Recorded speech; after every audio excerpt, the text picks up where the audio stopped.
More people wanted to know where to buy a Warframe like Silver Killer. They had searched the Skynet for all products available, but found nothing like it. Many people had guessed that it was custom made, but still have no idea which company had produced it, as there was no imprint on Silver Killer. At the same time, in a military factory, Liu Changming said to Professor Tang, "Come and look at this." Tang Mingxiu was an authoritative figure in the Warframe industry and specialized in biological Warframe. The super biological Warframes that they were preparing to launch was a product developed by Tang's team. After Tang Mingxiu sat down, Liu Changming played a video showing Han Sen and Silver Killer's game, the version edited by Fang Mingquan. Tang Mingxiu was slightly surprised and said, "This is the T9 prototype from our lab. Its driver must be an Evolver player." "Good eye, Professor Tang. It is the T9 prototype, but its driver is a freshman at Blackhawk, 17 years old and unevolved," Liu Changming said with a smile. A military school freshman. Tang Mingxiu was stunned and carefully looked at the video again. He could not believe an unevolved person can reach this level. "Professor Tang, the video you see right now is a single Warframe combat, which had aroused great attention among all major military schools. Now almost all the military school students know about Silver Killer, which is our T9 prototype," Liu Changming said with a smile. "You want to take advantage of this opportunity to launch T10. Tang Mingxiu immediately understood what Liu Changming was going for. "I think this student is fit to be T10's spokesperson to help us promote T10, and T10's appearance needs some changes to imitate T9.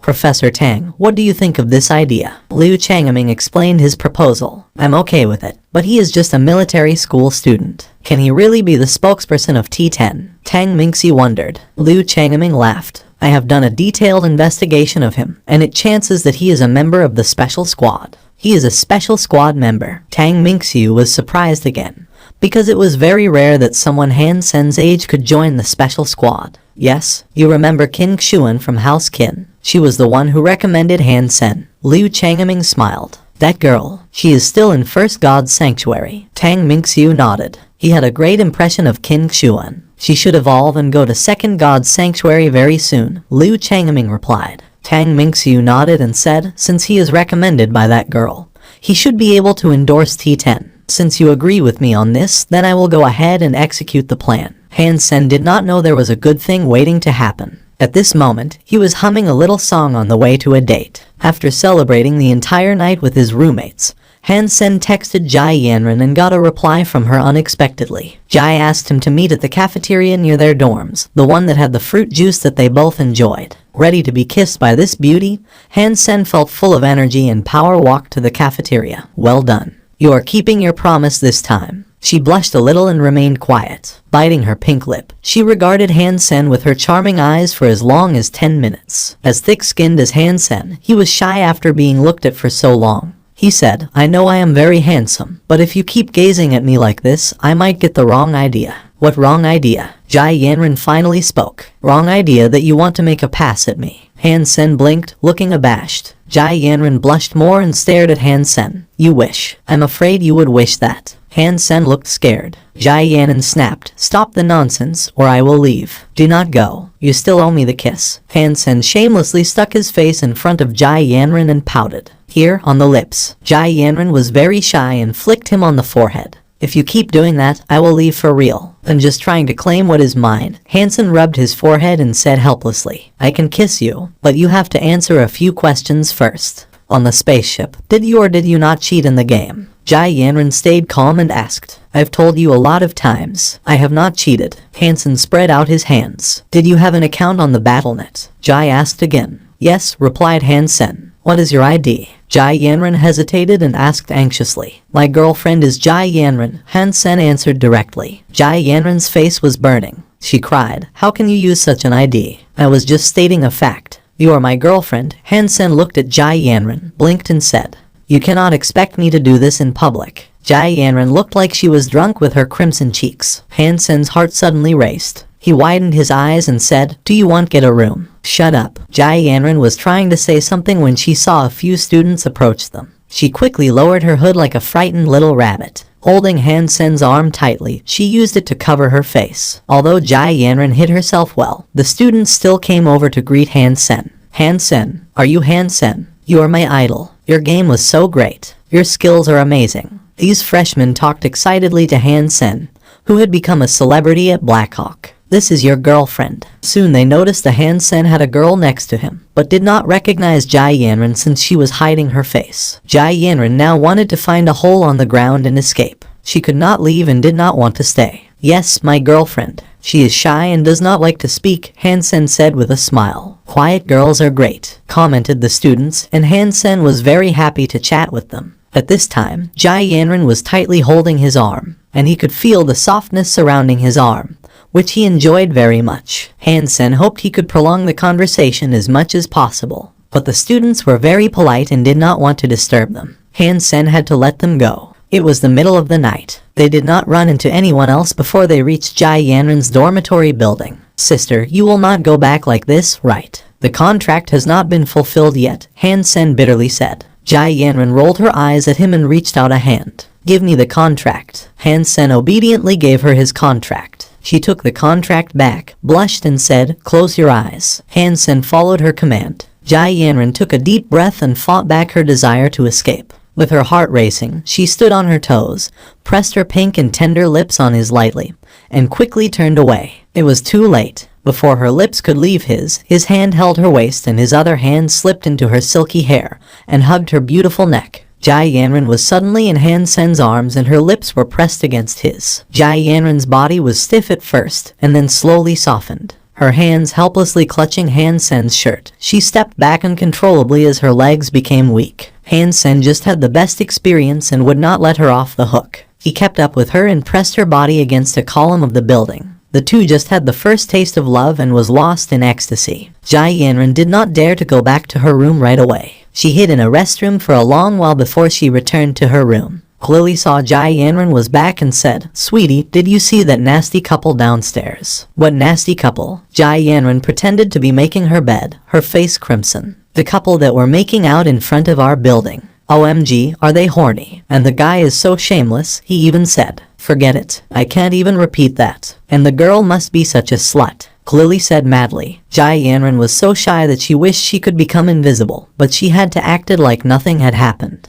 In Han Sen's room at Steel Armor Shelter, Han Sen was taken aback by the black tiger with a third eye on its forehead in front of him. The tiger's claws looked like they were made from black metal. Han Sen could not believe it was Meowth that he was looking at. What was more surprising to him was the change in Meowth's data. Type of beast, soul of sacred blood, three-eyed cat, pet. The words were easy to understand, but shocking nonetheless. After eating some meat of mutant phantom ants, Meowth started to transform as a mutant pet. But after the transformation was over, it became a sacred blood pet, which was something Han Sen had never heard of before. Han Sen repeatedly confirmed the word sacred blood, and decided to go back to the Alliance and look it up on the Skynet. How could this happen? I have read a lot about beast soul pets, but never knew a pet could evolve. After a lot of searching, he finally found a relevant post on the Polar Night forum. The poster was someone with the ID Pet Life, a fanatic about beast soul pets. Because beast soul pets were very rare and high maintenance, people would not bother to feed an average pet, since they would be useless even after transformation. But Pet Life had fed nearly 1,000 beast soul pets in a decade, all of which had transformed. Of course, what Pet Life had bought was mainly ordinary beast soul pets, some primitive beast soul pets, and just a few mutant beast soul pets. Among all Pet Life's pets, there was an ordinary Minidog that had evolved after transformation and became a primitive beast soul pet. The evolution of Meowth was great luck, which would not likely repeat itself. Although it was not quite possible, Han Sen was still feeding the Rockworm King more vigorously. Looking at Meowth, which could switch back and forth between combat state and pet state as he wished, Han Sen grinned. When Han Sen entered Steel Armor Shelter again, his destination was Devil Desert. Taking Wang Mingmeng last time, he could not have hunted as he had wished. This time Han Sen had made up his mind to make the Sacred Blood Fox King into a barbecue if he saw it again. Putting his Sacred Blood Black Beetle armor on in a secluded place, Han Sen summoned Meowth and made it transform into the combat state. Meowth had fur like tungsten and was twice the size of a tiger. Han Sen was riding it like a mount, and it was much faster than his mutant three-eyed beast. And whenever it encountered different creatures, Meowth would go ahead and kill them. Average creatures would simply avoid it when smelling its presence. Haha, feeding it for so long was totally worth it. This is so much better than a beast soul mount. A beast soul mount would not take the initiative to attack,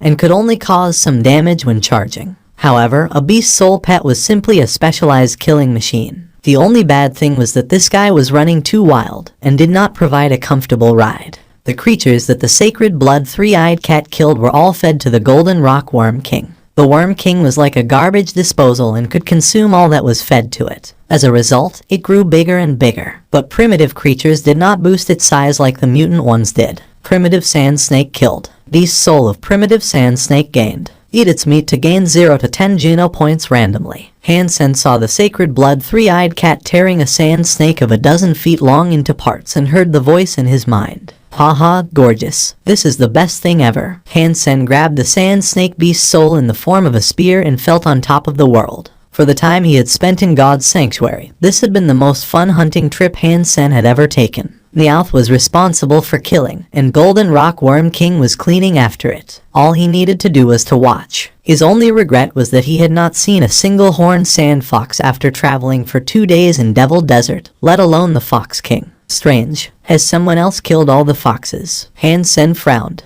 It seems that someone has really come here. Hansen became alert, took back Meowth, and went on walking alone. The number of the bodies of rockworms began to increase. Some died with only half of their bodies above the ground. Hansen wondered what kind of weapon had made such brutal blows. In the valley, Son of Heaven and his gang were hunting horned sand foxes. Hansen knew almost all of them, but one of them Hansen had never seen before. He was a bear of a man, as strong as Shijikang. Wearing half armor and wielding a black sledgehammer, he had a scary look. When he waved the sledgehammer, a rockworm would be crushed and a group of horned sand foxes would be wiped out. Crap, where did Son of Heaven find this guy? Wondered Hansen. If this guy was from Steel Armor Shelter, Hansen should have heard of him. Hansen saw the sacred blood fox king at the end of the valley. The foxes were throwing themselves at the gang but could do nothing to stop the slaughter. The valley was a cul-de-sac and the foxes had nowhere to run, so they had to stay and fight. If it was not for the fact that I had killed the Golden Rock Worm King, the Fox King might still be able to fight them off. I probably did Son of Heaven a favor. Hansen quietly sneaked into the valley, unwilling to hand the favor to Son of Heaven. The guy using the sledgehammer was so fierce that the foxes could not resist his attacks at all. With countless casualties, the foxes had been forced into the end of the valley. That sacred blood fox king was also screeching desperately, looking miserable. Suddenly, Hansen saw a trace of inexplicable slyness from the eyes of the fox king and suddenly felt a chill. How could I forget how cunning the fox king is? If it really wanted to run,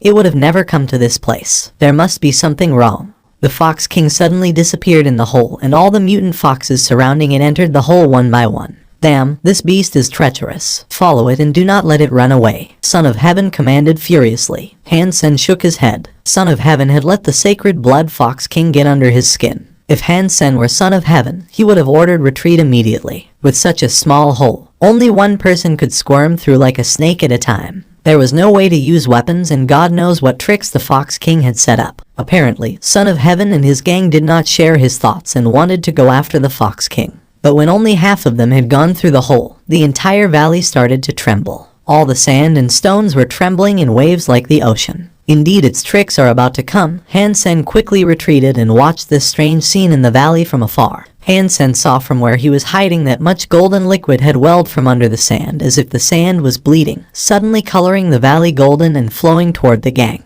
With his extraordinary eyesight, Hansen had seen that the liquid was formed by a sea of numerous bean-sized golden bugs. The golden bugs flowed over the bodies of rockworms and horned sand foxes, leaving nothing behind, not even a bone. When covered by these bugs, the huge rockworm's body disappeared in seconds, which made Hansen nervous. Now this is gonna be fun. Son of Heaven's gang might all die here. Well done, Fox King. Hansen thought delightedly. He was waiting to see if Son of Heaven would be killed. If not, he would finish Son of Heaven off himself. He had wanted to kill Son of Heaven for a while now, but never had the chance. Son of Heaven was too strong himself and was always followed by his gang. Finally, he had encountered such a good opportunity, and Hansen did not intend to let it go. Son of Heaven's gang was soon surrounded by those golden bugs. There was no way to run from the sea of bugs. Go out. Son of Heaven gritted his teeth and started to run. The gang stomped on the bugs and rushed out. The bugs were more fragile than Hansen had imagined and could not even withstand their weight. Waving the sledgehammer, the big guy threw sand and bugs in front of him in the air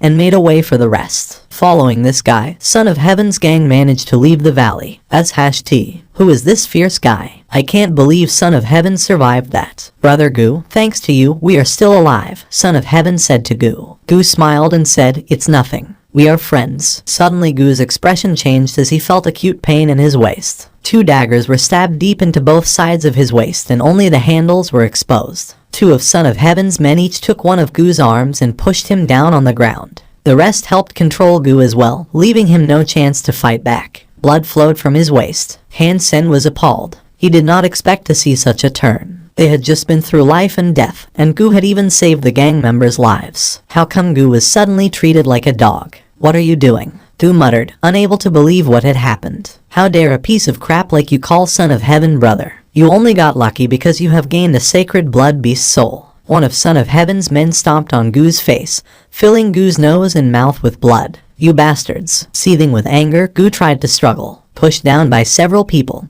his strength still almost allowed him to throw them off. One of Son of Heaven's men grabbed a dagger stuck in Goo's body and gave it a twist. With a scream, Goo suddenly lost all his strength. The gang kicked and hit Goo, about which Goo could do nothing as he was held down. Son of Heaven remained silent and nodded to his men when Goo had become weak. Goo, since you have saved us, hand over your sacred blood sledgehammer, and we can let you live, a man said fiercely as he grabbed Goo's hair. Even if I had to die, I will not give you anything. Goo spit out a mouthful of blood at the man's face. Snap. The man slapped Goo hard in anger and said viciously, do you #King think that you can die whenever you want? If you don't give me the hammer, I will make you beg for a chance to kill yourself. Get rid of his claws first. The gang was skilled at torture. They held Goo's hand down and nailed it on the ground with a dagger. Goo let out an excruciating scream. His fingers could not help spreading out. A man held one of Goo's fingers and stuck a knife under his nail. Covered in blood, the nail had almost been separated from the flesh. With a hard pull, the man took the entire nail abruptly from the finger. Goo was screaming like a pig being slaughtered, his body twitching. The pain was simply beyond imagination. It so happened that he was held down by a few people and could not even move. Han Sen observed the situation and found that there were too many strong men in Son of Heaven's gang. Han Sen could not save Goo on his own. Goo was really tough. After 3 of his nails were pulled off, he still did not agree to their demand and was still cursing the gang. In the end, his body could no longer take the pain and he fainted. Son of Heaven, what now? This guy is tough. Tie him up. Let's find a place to set up the tent and get something to eat first. Son of Heaven saw it was late and did not dare to camp right outside this strange valley. As Son of Heaven's gang were about to finish eating, Han Sen thought if Goo was tortured again, the big guy would probably be useless even if rescued. Having an idea, Han Sen summoned Meowth and ordered it to run toward the other side and roar at the gang. A creature. It's a sacred blood creature. Do not let it run away. Knife and Baldy stay. We will go hunt that sacred blood creature, ordered Son of Heaven, leaving 2 guys watching the camp and Goo, while he chased the sacred blood 3-eyed cat with the rest. Running, Son of Heaven instructed, spread out and circle around it. We could not go far since it's dark. Seeing the gang running away, Han Sen summoned the wings and shapeshifted into Bloody Slayer, flying toward the camp in darkness. Baldy incoming, shouted Knife when Han Sen was 30 feet from the camp. Baldy quickly summoned a mutant beast soul spear and watched Han Sen closely. Knife also summoned his pair of daggers. Han Sen was in their face in no more than the blink of an eye. Holding the Shura katana, Han Sen whacked it at Baldy. This strike from above was swift and powerful, but Baldy raised his spear with 2 hands and tried to block it. The Shura katana cut into the spear deeply, and Baldy's legs were forced into the sand by Han Sen's terrifying strength. When Baldy thought that he had warded off the strike, his spear broke. Baldy wanted to go back, but his legs were still in the sand and there was no way to run.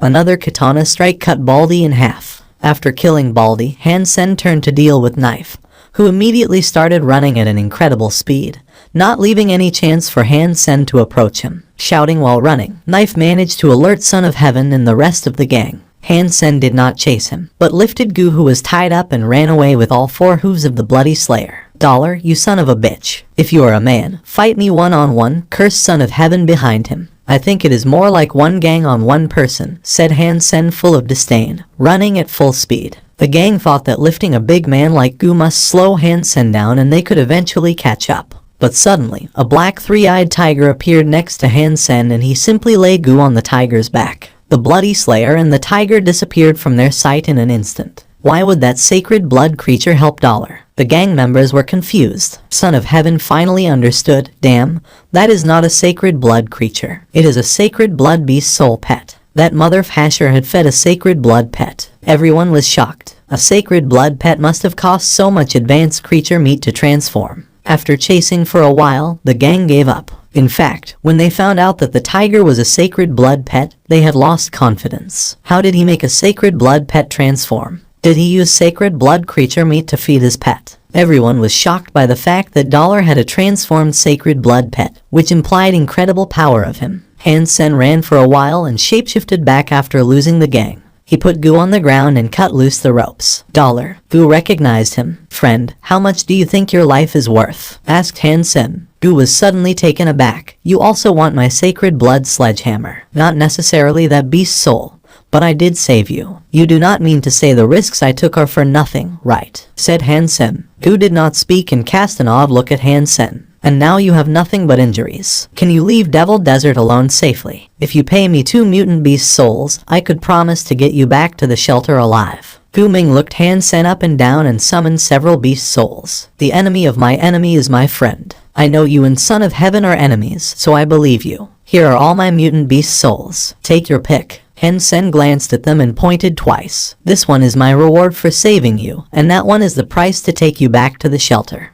In the station master's office of the teleport station on planet Roka, Qin Xuan and Yang Manli were watching a video, the edited game recording made by Fang Mingquan. He is this good at warframes. Yang Manli could not believe Han Sen was the one driving Silver Killer. His operational level was almost the same as the evolved warframe drivers in the army, which was so hard for her to believe. After all, Han Sen had just spent a few months in Blackhawk. Although Yang Manli already knew that Han Sen had fast hands and that he had passed Evolver 3 in Hand of God, she still could not help looking surprised, since this kind of operational skills took more than fast hands. Station Master, so Digging is really asking Han Sen to endorse their new warframe. Yang had mixed feelings. Digging was one of the 3 major suppliers for the military in the Alliance, with their products ranging from combat suits to interstellar warships. Digging made countless products for the military each year, but they also had product lines designed for civil use, which were known for their high quality. Although Digging did not sell as many as Starry Group, Digging's reputation was much better. It was not as well known as Starry Group only because its main client was the military. Recently, Digging had been committed to expanding its civil products. With the military labs as its research and development department, the quality of its products was not in question. Digging had found Han Sen to represent their new flagship product, Biological Warframe,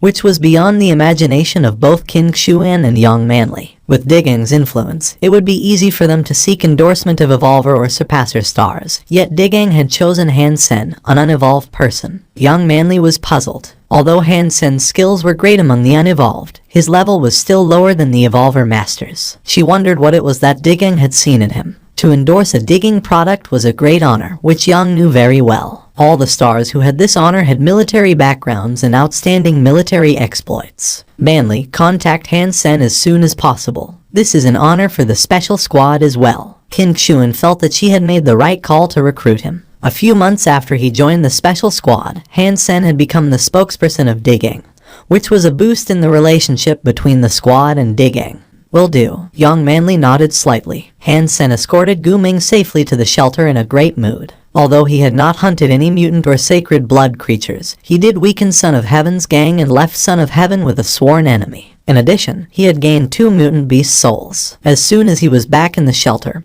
he was summoned by Yang Manli, which gave Han Sen a little headache. Although Yang Manli had great legs and breasts, she was cold as ice. Han Sen would do his best to keep away from her. Between Qin Xuan and her, Han Sen thought Qin Xuan was a true woman. Digging has invited you to endorse their new warframe. Go prepare yourself. When you are back in the Alliance, Digging will send someone to Blackhawk to sign a contract with you. If you have any concerns, speak to me right now and we will talk to Digging, Yang Manli said and laid a file in front of Han Sen. This is your incentives for the endorsement. Can I turn this endorsement down? Han Sen picked up the file, read it, and then asked, why? Yang Manli was shocked. It was a great honor even for many stars to be able to do this. She herself had dreamed of becoming the spokesperson for Digging someday. But presented with such an opportunity, Han Sen was asking whether he could turn this down, which confused Yang. I would have to be a part of their campaigns and roadshows. And that sounds like a lot of work, Han Sen said with his head crooked. Young Manly was sizzling with anger, wishing she could choke Han Sen to death. You don't want to do the endorsement because it is a lot of work. Young Manly clenched her fists until her knuckles turned pale. She was controlling herself not to slap this guy in the face. Digging is blind to have picked this guy, thought Young Manly. After a while, Young Manly calmed herself down and handed some more files to Han Sen. Take a good look and let me know if you need anything. Han Sen was satisfied with the offer. Each year he could receive a handsome endorsement fee, and Digging would provide him with a full set of the endorsed products and free lifelong after-sales service. That was to say Han Sen could receive one of each warframe that he endorsed and would not need to pay a penny for their maintenance. Although Han Sen did not know how much their new biological warframes would cost, he knew that even Digging's low-end products would cost a few million, much more expensive than the products of Starry Group. I have one condition. Han Sen looked up at Young Manly and said, "Say it." Young Manly did not want to spare any words on this lucky yet shameless guy. I have a warframe from a Digging lab and wish that Digging could install a weapon system to it and give it the same free lifelong after-sales service. Han Sen knew that although his was a prototype, the military standard was applied during its making, and the ones that he would endorse would be for civil use and not as great as Silver Killer. The only beef Han Sen had with Silver Killer was the lack of a weapon system. Any other conditions? Young Manly asked mechanically. Not at this time, Han Sen said with a smile. Young Manly got up and said, I will submit your request and the leadership will negotiate with Digging. Go back and stay in Blackhawk so that I could notify you with the result. Young Manly turned to leave, not wanting to spend one more second with this guy. After that night, Jai Yanran had quite complex feelings, not sure what she wanted to do, to become Han Sen's girlfriend, or turn him down. But how could she make him give up? He had shown her that he would not easily let go. Jai Yanran thought about all kinds of possibilities for the entire night, and was expecting hot pursuits from Han Sen to follow. However, she never even saw him again. The first day she did not see Han Sen, Jai Yanran curled her lips and thought, playing hard to get. I've seen this trick before. I will ignore you and see what kind of excuse you'd come up with to see me tomorrow. But on the next day, Jai Yanran still did not see him. You do have some patience, but this would never work on me. On the third day, Han Sen was still nowhere to be seen. Jai Yanran became a bit impatient. He must have been in an accident. Was he hit by an aircraft? Is his leg broken? Jai Yanran thought. On the fourth day, still no Han Sen. That bastard must feel that he doesn't deserve me, who is gentle and pretty, regal and sexy. That must be why he did not dare to approach me. Certainly, that must be the case. The fifth day, the sixth day, the seventh day.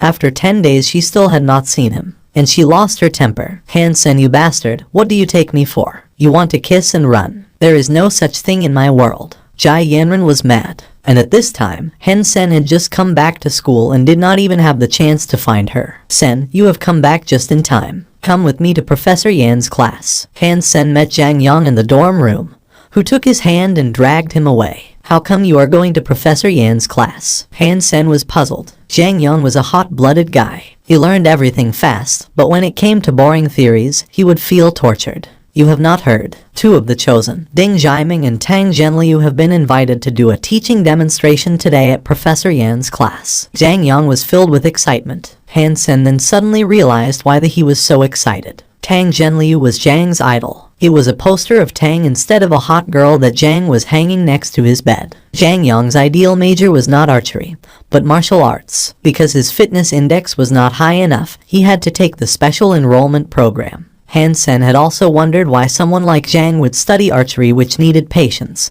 and learned the reason later. Tang Zhenliu's fierce style was Zhang's favorite. No wonder he was so excited. Han Sen was taken to the classroom by Zhang Yang. For an unpopular class, the classroom was overcrowded on this day. There were no seats and even the stands on the second floor were full. A lot of girls were chatting excitedly about Yu Mingjai and Tang Zhenliu. Han Sen, you have also come to see Yu Mingjai and Tang Zhenliu. Come here and have a seat. The student saw Han Sen and offered him a seat very enthusiastically. That will be all for now. I hope you find this story interesting. Leave a like, subscribe and enable notifications so you won't miss the next part of this story. Have a wonderful day. Goodbye.